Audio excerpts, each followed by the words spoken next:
Pawisin po ako, so magmumukha siyang para ako nag-workout lang at hindi ako nasasarapan.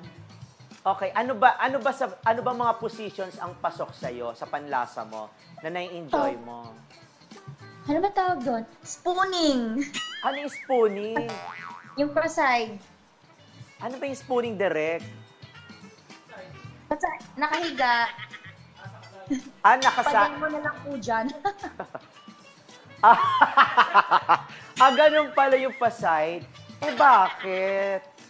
Pag nakahiga, so Nakatagilid para sa na akin, ganyan. Nakaganyan. yan, oo, ganyan, pagilid. Ay, Okay. Ay, nakatagilid na ganyan.